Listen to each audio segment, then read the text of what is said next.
దానికి సంబంధించి దానం నాగేందర్ గారు మొదటి నుంచి ఇక్కడ పుట్టి పెరిగిండు. ఈ ప్రాంతం వాడు, ప్రతి గల్లీలో ఏం సమస్య ఉందో తెలుసు. చాలా విషయాలు వారు ప్రస్తావించారు. ఇందులో డెఫినెట్గా హైడ్రాలో రేపు భవిష్యత్తులో స్థానిక ఎమ్మెల్యేలను కూడా దాన్ని చర్చలు జరిగినప్పుడు అవసరమైనప్పుడు వాళ్ళందరినీ కూడా ఇందులో భాగస్వాములను చేసి వారి సలహాలు సూచనలు తీసుకోవడానికి మాకు ఎలాంటి అభ్యంతరం లేదు. ఇక్కడ ప్రధానంగా హైడ్రా తీసుకురావడానికి ఉద్దేశాన్ని ఈరోజు తెలంగాణ రాష్ట్ర ప్రజలకు నేను చెప్పదలుచుకున్నా. మనకు హైదరాబాద్ మున్సిపల్ కార్పొరేషన్ ఉండే, కానీ నగరం విస్తరిస్తున్నప్పుడు వివిధ జిల్లాలు, వివిధ రాష్ట్రాలు, వివిధ దేశాల నుంచి ఈ ప్రాంతానికి వ్యాపారాల మీద, పెట్టుబడుల మీద, లేకపోతే ఉద్యోగాల మీద వివిధ ప్రాంతాల ప్రజలు వచ్చినప్పుడు నగరం యొక్క అవసరాలు పెరిగినాయి. ఈరోజు మీరు చార్మినార్ దగ్గరికి వెళ్ళి చూడండి, చార్మినార్ కానీ ఏక్ మినార్ దగ్గరికి వెళ్ళి చూడండి, గుల్జార్ హౌస్ తీసుకోండి, పత్తర్గట్టి తీసుకోండి, మదీనా హోటల్ తీసుకోండి, సిటీ కాలేజ్ తీసుకోండి, ఆడ ఆయుష్మాన్ అక్కడ హాస్పిటల్కే కుచ్ ఆయుష్ హాస్పిటల్ తీసుకోండి, Unani hospital, yes Unani hospital తీసుకోండి.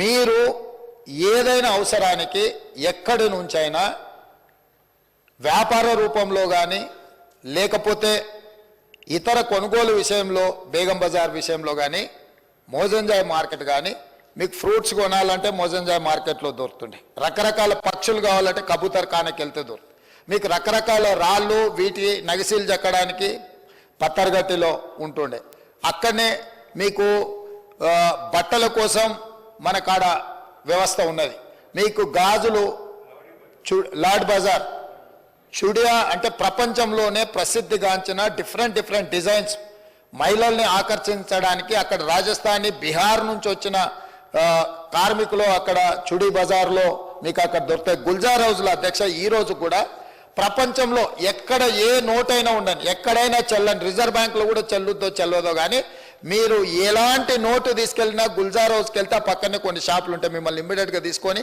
ఏ కరెన్సీ కావాలన్నా ఇస్తాడు. ఏ దేశం కరెన్సీ అయినా ఆ కరెన్సీని మార్చుకోవడానికి అక్కడ అన్ని ఏర్పాట్లు చేసింది. ఇవన్నీ కూడా నిజాం సర్కార్ ఇప్పుడు మన వాళ్ళు స్పెషల్ ఎకనామిక్ జోన్ అని, షాపింగ్ మాల్స్ అని, షాపింగ్ అవుట్లెట్స్ అని, మేము అమెరికాలో చూసి వచ్చినామని, లేకపోతే ఇతర దేశాలలో చూసి వచ్చినాం, దుబాయ్లో షాపింగ్ మాల్కి పోతే అన్ని ఒక దగ్గర దొరుకుతాయి, ఇట్లాంటి మనం చర్చలు వింటున్నాం. 300 years back he has design for everything. ఏమి కావాలన్నా ఎవరు వచ్చినా ఇంక్లూడింగ్ ఎంటర్టైన్మెంట్ కూడా కవాలి కోసం, ముజరాల కోసం, మీకు మెహందీ బజార్ అక్కడ ఒక ఎంటర్టైన్మెంట్ అంటే ఎంటర్‌ప్రెన్యూర్స్ వచ్చినప్పుడు లేట్ ఇన్ ద ఈవినింగ్ వాళ్ళకి ఎక్కడికి వెళ్ళాలి అని అంటే అట్లాంటి ప్రాంతాలను కూడా అన్ని ఒక సంస్కృతిని నిజాం సర్కార్ మనకు ఓల్డ్ సిటీలో చార్మినార్ చుట్టూ ఒక మినార్, ఒక స్ట్రక్చర్, ఒక దేశం యొక్క సాంప్రదాయము లేకపోతే ఒక పరిపాలన యొక్క సింబాలిక్ స్ట్రక్చర్లో ఉంటుంది. అది ఈఫిల్ టవర్ కావచ్చు, లేకపోతే స్టాచ్యూ ఆఫ్ లిబర్టీ కావచ్చు.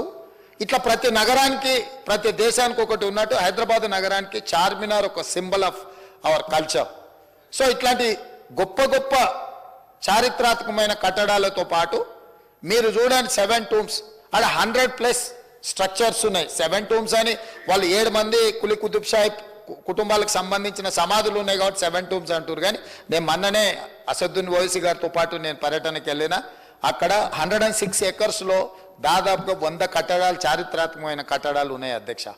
అట్లా ప్రతి దగ్గర గోల్కొండ కోట నుంచి మొదలు పెడితే ఒక అద్భుతమైన నగరంగా హైదరాబాద్ విలసిల్లింది. ఈ అద్భుతమైన నగరము, ఇక్కడున్న వాతావరణం, ఈ దక్కన్ ప్లాటూన్, ఇక్కడున్న కల్చర్, ఇక్కడున్న రాక్ కల్చర్, హెరిటేజ్ ప్రిసెంట్స్, వీటన్నిటి వల్ల హైదరాబాద్కు ఒక గొప్ప పేరు వచ్చింది. ఇలా నగరం విస్తరిస్తుంది, అవసరాలు మారిపోయినాయి, పరిస్థితులు మారినాయి, సాంకేతిక నైపుణ్యం పెరిగింది. కాబట్టి ఇప్పుడున్న అవసరాల ప్రాతిపదికన రాబోయే 100 సంవత్సరాలకి ఏం అవసరం ఉందో ప్రపంచంలో ఉన్న అన్ని గొప్ప విషయాలను నేర్చుకొని, అది న్యూయార్క్ నుంచి మొదలు పెడితే చాలా దేశాలను స్టడీ చేసి ఈరోజు హైడ్రాని ఏర్పాటు చేసినాం అధ్యక్ష. ఈరోజు మా మిత్రుడు పాల్వే హరీష్ బాబు గారు పేరు మారుస్తే మనకు పేరు ఒక్కటే మార్చలే. ఇంతకుముందు greater Hyderabad area 600+ square kilometres, ఈరోజు హైడ్రాని 2000+ స్క్వేర్ కిలోమీటర్స్కి విస్తరించినము. Outer ring road inside Telangana core urban region దీనికి ఒక ప్రణాళికబద్ధంగా ఎందుకు ఈరోజు ఈ మార్పులు తీసుకురావాల్సి వస్తుందంటే అధ్యక్ష, ఫర్ ఎగ్జాంపుల్ మేడ్చల్ శాసనసభ నియోజకవర్గం, నేను ఎక్కడైతే పార్లమెంట్కు ప్రాతినిధ్యం వహించిన మల్కాజ్గిరి పార్లమెంట్ ఉందో అందులో మేడ్చల్ అసెంబ్లీ.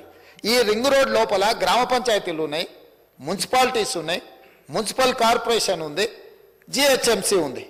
4 రకాల పరిపాలనలు లోకల్ అథారిటీస్ ఉండడంతో గ్రామ పంచాయతీలు వాడు 20 ఫీట్ల రోడ్ వేస్తున్నాడు, మున్సిపాలిటీలో ఇల్లీగల్ కన్స్ట్రక్షన్ మేనేజ్మెంట్ లేకపోవడం వల్ల వాళ్ళు ఒక రకమైన విధానం తీసుకొస్తున్నారు, మున్సిపల్ కార్పొరేషన్ బోడుప్పల్ లాంటి 3 ఒక్క మేడ్చల్ అసెంబ్లీలున్నాయి, 7 మున్సిపాలిటీస్లు ఉన్నాయి, 3 మున్సిపల్ కార్పొరేషన్స్ ఉన్నాయి అధ్యక్ష, ఓన్లీ 1 అసెంబ్లీ. సో ఇవన్నీ కూడా భిన్నమైన పరిపాలన విధాలు నియమ నిబంధనలు ఉన్న గ్రామ పంచాయతీలు, మున్సిపాలిటీస్, మున్సిపల్ కార్పొరేషన్లు, జిహెచ్ఎంసీ ఉండడం వల్ల ఈ అధికారుల మధ్యలో ఒక సమన్వయం లేదు. ఇవాళ హైదరాబాద్ నగరం నుంచి మనము హైదరాబాద్ నగరం దాటాలి, రింగ్ రోడ్డు దాటాలి అని నగరం మధ్యలో నుంచి వెళ్ళాలనుకున్నప్పుడు జిహెచ్ఎంసీలో 100 ఫీట్ల రోడ్డు ఉంటే మిగతా కార్పొరేషన్కి వెళ్తే 80 ఫీట్ల రోడ్ అవుతుంది, మున్సిపాలిటీలకు పోతే 40 ఫీట్ల రోడ్ అవుతుంది, గ్రామ పంచాయతీకి పోతే 20 ఫీట్ల రోడ్ అవుతుంది అధ్యక్ష. సో ఇక్కడ బయలుదేరిన ట్రాఫిక్ చివరికి బాటిల్ నెక్ లాగా అక్కడికి వెళ్ళిపోయి ఆ ట్రాఫిక్ జామ్లు ఇరుక్కుంటున్నాం అధ్యక్ష. నెంబర్ 1 నాలాలు, హైదరాబాద్ లేక్ సిటీ. మీరు ఎప్పుడైనా విమానంలో పైకి ఎగిరినప్పుడు ఒకసారి హైదరాబాద్ని కిందికి చూడండి, ఒక బ్యూటిఫుల్ సిటీగా, టెరైన్ అద్భుతంగా ఉండి ఒక ఊటీలాగా కనిపిస్తూ మంచి మంచి లేక్లు ఉన్నాయి అధ్యక్ష. ఇవాళ లేక్లన్నీ కూడా కబ్జాకు లోనైపోయి ఎక్కడ కనిపించడం అసలు కళ్ళు మూసి తెరిసే లోపల మాయమైపోతున్నాయి అధ్యక్ష. రీసెంట్గా హైకోర్టు చాలా సీరియస్గా కామెంట్ చేసింది. అసలు ప్రభుత్వం ఉన్నదా లేదా, ఏం చేస్తున్నారు, కళ్ళ ముందలనే చెరువులు మాయమైపోతుంటే ప్రకృతిని విధ్వంసం చేస్తుంటే మీకు కనిపించడం లేదా, అధికారులను అందరిని కూడా కోర్టుకు పిలిపించి నించోబెడతామని చెప్పి ఈరోజు కామెంట్ చేసింది అధ్యక్ష.